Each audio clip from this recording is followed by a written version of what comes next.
Let me give you a really sad and shocking example of how liberalism kills. This is how liberalism kills innocent and gullible people. Story is about fear-mongering by the Democrats and the left from the Latin American Herald Tribune, which sounds like it might be the Latin American version of the New York Times. But here's the upshot of the story. It's in Buenos Aires. A 7-month-old baby survived alone for 3 days with a bullet wound in its chest beside the bodies of its parents and its brother, who died in a suicide pact brought on by the couple's terror of global warming.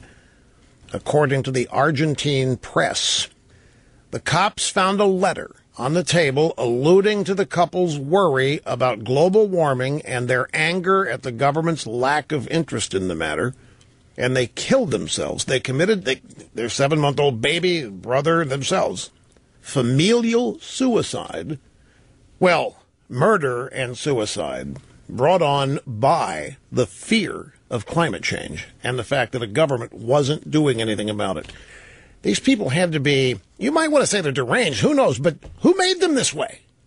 Who inculcated such fear that the planet may not be habitable in X number of years, to the point it may not be worth growing up because the suffering is going to be so profound.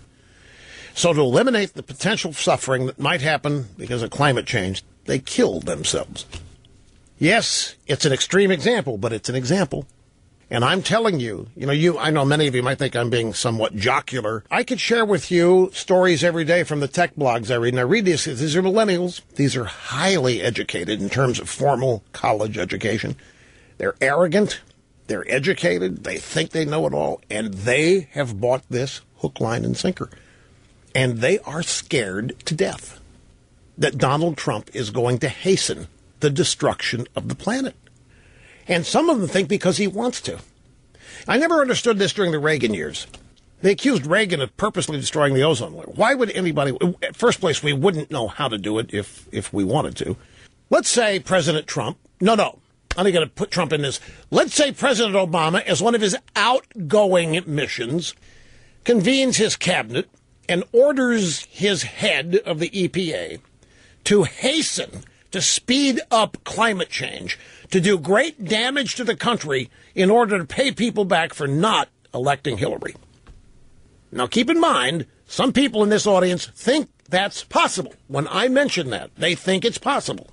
What would Obama's EPA director do? You're sitting there, you're in the cabinet meeting, and Obama has just told you to speed up climate change so that its effects happen in the next 6 months to a year instead of the next 20 years, because you want to exact revenge on the people that did not elect Hillary. What would the EPA guy do to hasten the speed of global warming and climate change?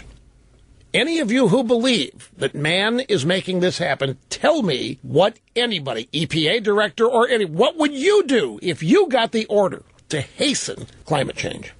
The rise of the sea levels, the increase in global temperatures. What would you do to make it happen? Is that what they would?